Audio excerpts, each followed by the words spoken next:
안녕하세요, 김생활입니다. 이 영상은 오리스의 국내 공식 수입원인 미림시계의 제작 지원을 통해서 만들어졌습니다. 오리스는 1904년에 스위스의 홀슈타인에서 설립된 시계회사입니다. 어느 대기업 집단에도 소속되지 않은 독립시계회사로 1980년대부터 고집스럽게 기계식 시계만을 만들어 오고 있는 아주 색깔이 뚜렷한 브랜드입니다. 독립시계회사니까 남의 눈치를 볼 필요가 없어서 그런지 환경 파괴에 대한 경각심을 고치시키는 사회적 메시지를 내놓는데도 주저함이 없는 회사이기도 합니다. 2010년부터 지금까지 세계 곳곳의 여러 환경단체들과 파트너십을 맺고 환경과 생태계 그리고 지속 가능성에 대한 관심을 꾸준히 행동으로 옮겨오고 있습니다. 한국에서도 좋은 반응을 얻었던 클린오션 한정판이나 레이크 바이칼 한정판이 좋은 예시입니다. 오리스는 이 한정판들의 수익금 일부를 파트너십을 맺고 있는 환경단체들의 공익사업에 환원해오고 있습니다. 지난 8월 10일에는 한국의 시계팬들이 반가워할 만한 소식을 내놓았습니다. 바로 우리나라를 대표하는 환경단체인 환경운동연합과 파트너십을 맺고 한강에 헌정된 한정판을 공식 출시한다고 발표를 한 겁니다. 이 시계의 수익금 일부는 한강을 정화하기 위한 환경운동연합의 뜻깊은 캠페인에 활용된다고도 전했습니다. 한강은 1000만 명이 거주하는 수도 서울의 식수원이자 여러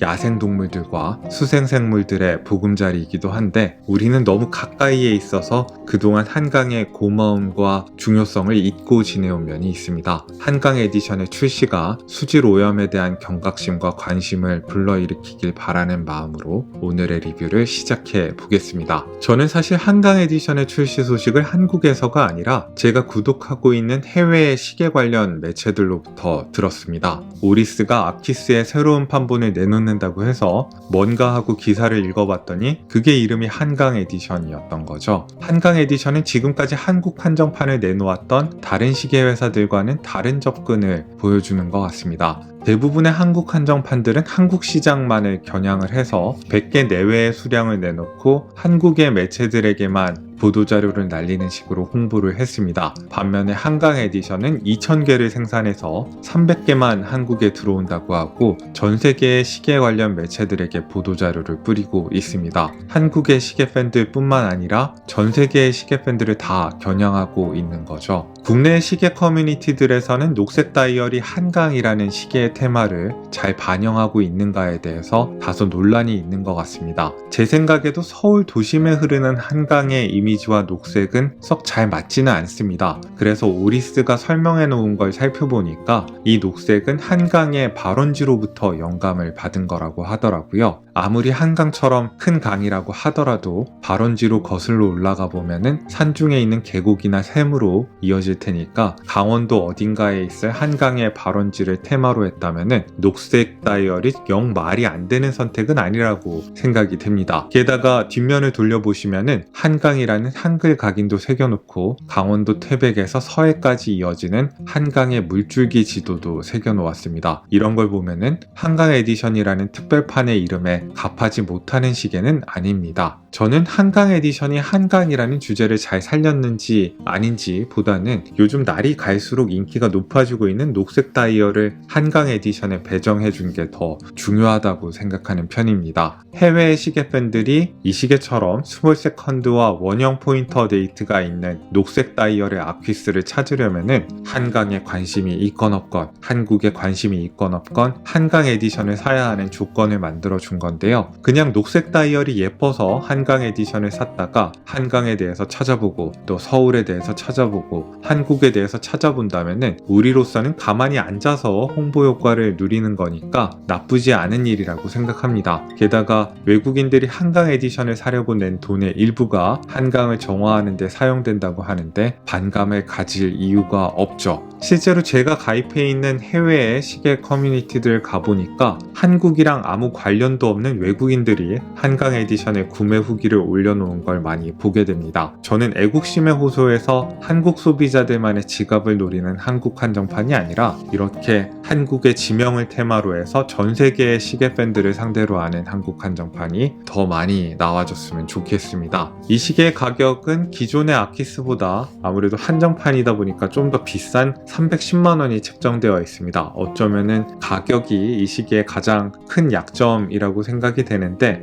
백화점이나 오리스 매장에서 활용 가능한 카드사 할인 같은 거를 따져보면은 실제 구매가는 이거보다는 저렴하지 않을까 예상이 됩니다. 이번 에디션의 박스는 한정판답게 특별하게 잘 나오긴 했습니다만은 저희 채널은 포장이나 박스에 대해서는 별로 큰 관심이 없습니다. 제가 언박싱 영상을 잘 안 만드는 이유이기도 한데, 박스가 예쁘다고 안 살 시계를 사고 살 시계를 안 사고 그러시지는 않잖아요. 저는 시계가 잘 나왔는지 안 나왔는지만 궁금하니까 바로 본격적으로 시계 이야기로 넘어가도록 하겠습니다. 한강 리미티드 에디션의 사이즈는 아퀴스 시리즈 중에서 가장 많이 팔리는 43.5mm 사이즈를 따라가고 있습니다. 케이스 지름은 43.5mm이고 러그 투 러그의 길이는 49.8mm입니다. 수치로만 들으면 케이스 지름이 너무 커서 위축되실 분들이 있을 텐데, 메탈 줄이 케이스와 반일체형으로 제작되어 있기 때문에 러그의 길이가 거의 느껴지지 않아서 체감은 수치보다 많이 작게 느껴집니다.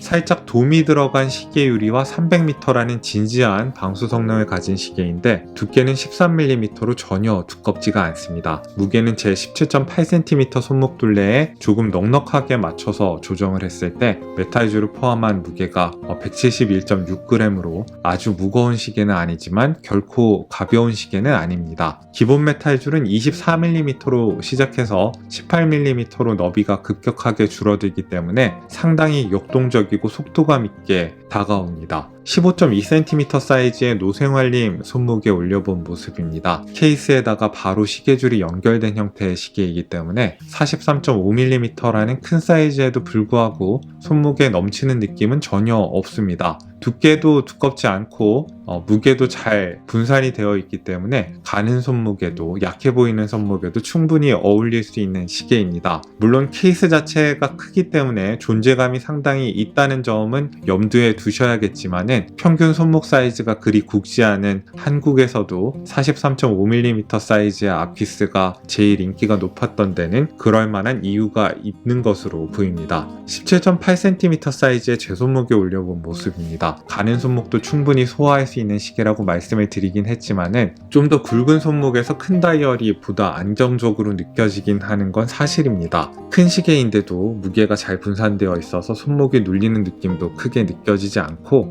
사이즈가 43.5mm라는 게 믿기지 않을 정도로 착용감이 거추장스럽지 않고 아주 좋습니다. 두께도 다이버치고는 그리 두껍지 않아서 남자용 셔츠의 긴 밑으로도 손쉽게 넣을 수 있습니다. 해외가 됐건 국내가 됐건 100만원대 이상, 200만원대의 가격을 넘는 시계들을 이야기를 할 때 아퀴스보다 좋냐 아니냐를 놓고 많이들 토론을 벌입니다. 그만큼 아퀴스는 고급 다이버 시계의 기준으로 삼을 만한 훌륭한 디자인과 화려한 피니쉬를 보여줍니다. 윗부분보다 바닥이 더 넓은 주전자형의 케이스에다가 선명한 형태의 각진 크라운 가드와 각진 러그를 달아두어서 케이스의 여러 면과 각이 부여가 되어 있습니다. 메탈줄도 한 조각 한 조각이 밋밋한 평면으로 이루어진 게 아니라 상당히 입체감이 부여가 된 역동적이고 울퉁불퉁한 모습을 하고 있습니다. 여기다가 폴리시와 브러쉬 마감을 교차로 적용해서 입체감을 극대화할 수 있는 좋은 바탕을 케이스와 메탈줄의 형태가 기본적으로 제공하고 있는 거죠.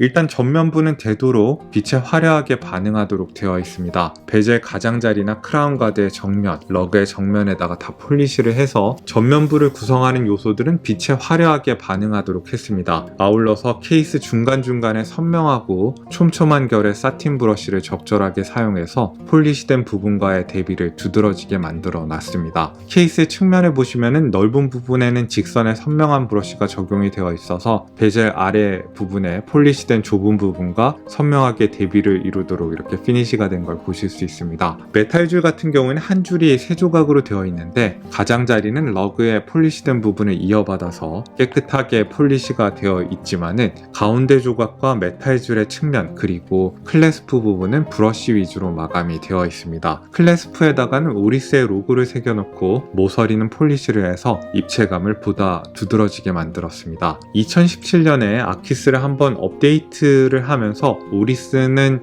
묵직한 툴와치보다는 좀 더 정돈된 명품 시계 같은 느낌으로 아퀴스를 다듬어 놨습니다. 그렇다고 터프함이 완전히 사라진 건 아닙니다. 가령 크라운 가드와 케이스를 연결하는 부분과 러그와 메탈줄을 연결하는 부분에 나사가 밖으로 노출되게끔 디자인을 했는데 덕분에 이 아퀴스는 다이빙 장비 같은 터프한 느낌도 유지를 하고 있습니다. 용두의 지름은 7.1mm이고 잡기 좋도록 측면에는 큼직큼직하게 홈을 파두었고요. 정면에는 샌드블라스트 된 바탕에다가 오리스의 로고를 양각으로 새겨뒀습니다. 베젤 위에는 아주 선명하고 진한 녹색의 유광 세라믹 인서트를 올려놓았습니다. 인서트에 음각으로 파놓은 자리에다가 흰색의 페인트를 집어넣는 방식으로 마커들을 만들었습니다. 초반 15분은 세부 눈금을 넣고 나머지는 5분 단위마다 표시를 넣은 전형적인 다이버 베젤의 마커라고 보시면 됩니다. 확대해서 찍어보면은 페인트가 음각으로 처리된 부분에서 벗어나질 않고 아주 정교하게 발라져 있어서 왜 사람들이 오리스의 품질을 극찬하는지 느낄 수 있습니다. 120클릭의 단방향 회전식 베젤은 파인면과 경사진면을 잘 혼합한 특유의 엣지 처리 때문에 그립감이 아주 좋습니다. 그런데 베젤 액션은 제가 전에 리뷰했던 아퀴스 데이트 모델과는 조금 달라졌습니다. 아퀴스 데이트는 다소 흔들림이 있긴 했지만은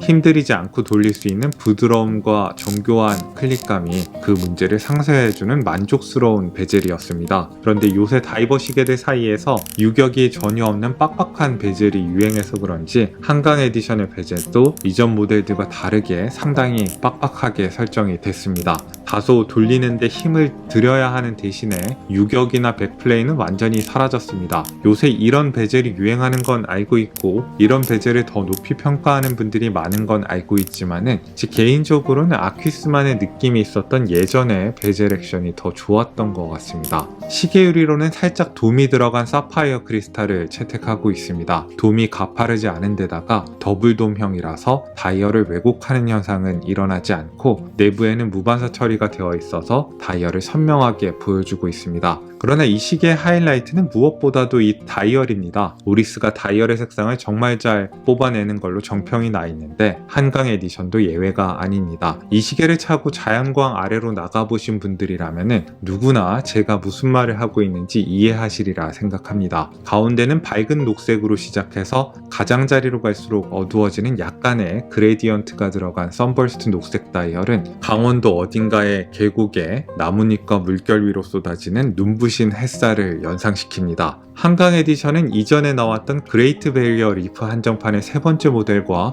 다이얼의 구성 요소를 공유하고 있습니다. 통상적인 아퀴스 데이트 모델과는 날짜와 초단위 시간의 표시 방법이 다릅니다. 저는 그 점이 독특해서 아주 마음에 드는 것 같습니다. 가장자리에는 흰색의 챕터링이 정갈하게 프린트가 되어 있고 그 사이에 부착된 폴리시된 스티커 인덱스는 보석처럼 여러 각을 부여를 해서 빛을 잘 포착하도록 만들었습니다. 볼링핀처럼 생긴 아퀴스 특유의 씹은침도 빛을 포착하기 좋도록 선명하게 각을 주고 폴리시를 했습니다. 여기까지는 기존의 아퀴스 데이트와 크게 다르지 않은데요. 통상적인 아퀴스 모델과 이 한강 에디션이 달라지는 지점은 무엇보다 이 원형의 포인터 데이트 트랙입니다. 동심원이 새겨진 경사진 트랙 위에다가 섬세하게 프린트된 날짜 숫자 안쪽으로 흰색의 네모 포인터가 돌아다니면서 날짜를 가리키고 있습니다. 이 날짜 트랙 앞뒤로 해서 다이얼의 밝은 부분과 어두운 부분이 구분이 되면서 다이얼의 입체감 과 정교함이 더 도드라지는 효과가 있습니다. 이걸로 충분히 다이얼이 복잡하지 않다고 생각했는지 오리스는 스몰 세컨드까지 9시 방향에 배치를 했습니다.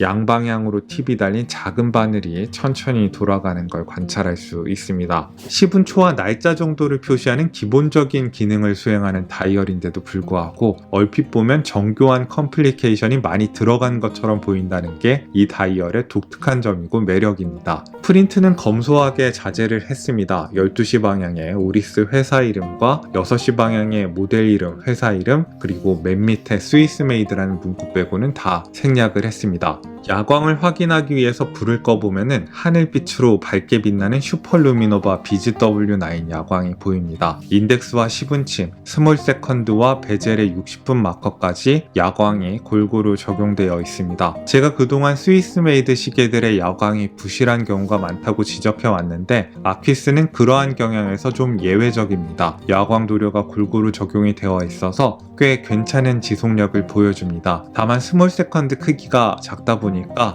다른 부분에 비해서 이 스몰 세컨드의 야광 성능도 조금은 부족한 것 같습니다. 이 시계의 엔진으로는 오리스 743 오토매틱 무브먼트가 들어가는데 셀리타의 SW220-1을 베이스로 해서 날짜 표시 방식과 초단위 시간 표시 방식을 수정한 무브먼트입니다. 원래는 스몰 세컨드도 없고 날짜와 요일 기능을 가진 무브먼트인데 오리스는 전통적인 날짜 표시창을 없애고 원형 포인터 데이트 트랙을 설치를 하면서 요일 기능을 날려버리는 재밌는 선택을 했습니다. 1초에 8회, 1시간에 28,800회를 진동하는 무브먼트이고 파워 리저브는 38시간입니다. 평균 1호차는 플러스 마이너스 8초이고 최대 오차는 플러스 마이너스 20초입니다. 아퀴스의 용도는 많은 분들이 호평을 하고 있듯이 실체감이 있고 꽉 짜인 느낌이 있습니다. 수동 감기를 할 때나 날짜창을 조정할 때나 시간을 조정할 때 용두심이 많이 흔들리지 않아서 큰 신뢰감을 줍니다. 포인터 데이트를 조정하는 느낌이 뭔가 날짜창 클릭이랑 비슷한 듯 하면서도 다르네요.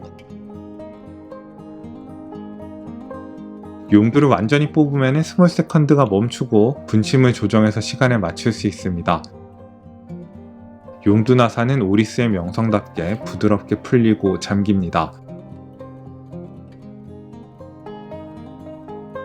시계를 뒤집어 보시면 스크루인 방식으로 결합이 된 솔리드 케이스백을 보실 수 있습니다. 오리스 특유의 빨간색 로터를 감상할 수 있는 디스플레이백이 아닌 건 어떤 분들께는 좀 아쉬울 수 있겠습니다만 대신에 한강 에디션을 위해 특별히 제작된 케이스백이니까 더 가치가 있다고 말할 수 있겠습니다. 한강이라는 한글 각인과 한강의 물줄기 지도가 새겨져 있고 2000개 시계 중에서 몇 번째 시계인지도 새겨져 있습니다. 아퀴스는 러그와 메탈줄이 반일체형으로 제작되어 있기 때문에 아퀴스용으로 특별히 제작된 시계줄이 아니라면 줄질이 힘들다는 단점이 있습니다. 다만 아퀴스의 기본 메탈줄은 다른 줄이 생각이 안 날 정도로 품질이 아주 좋기 때문에 아쉬울 건 없다고 봅니다. 너비도 24mm에서 18mm로 테이퍼 다운이 되어 있지만 두께도 3.7mm로 시작해서 2.7mm로 얇아집니다. 그래서 아주 속도감이 있고 역동적인 느낌을 주는 메탈줄이고요. 이 디자인의 결과로 인해서 메탈줄의 무게도 전체적으로 잘 분산이 되고 조금은 가벼워지게 됐습니다. 한 줄이 세 조각으로 이루어져 있는데 좌우 유격은 거의 없으면서 위아래로의 움직임은 자유로운 편이라서 실체감과 착용감이라는 두 마리 토끼를 잘 잡았습니다. 아마 오메가까지 가격대를 올려보지 않는 이상은 가장 좋은 메탈줄을 제공하는 회사가 오리스라고 생각이 되네요. 길이 조정도 나사를 풀고 조이는 방식으로 우아하게 할 수 있고요. 메탈줄 조각이 긴 것과 짧은 것이 있어서 길이 조정을 섬세하게 할 수 있고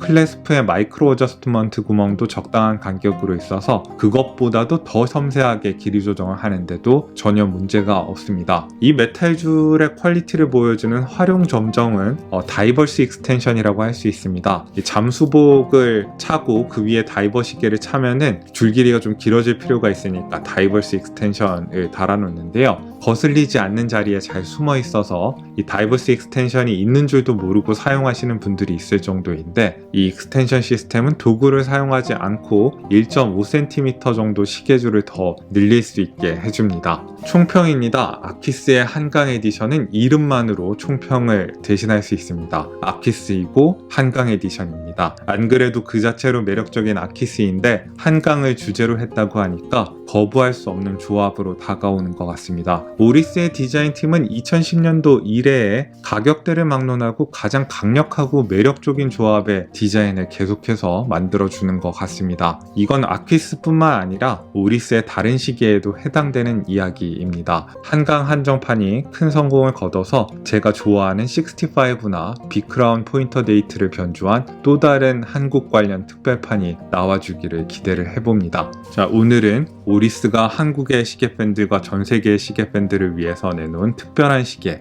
아키스 한강 에디션을 리뷰를 해봤습니다. 오늘도 여러분들께 유용한 정보가 됐기를 바라고요. 여기는 생활인의 시계였습니다. 안녕히 계십시오.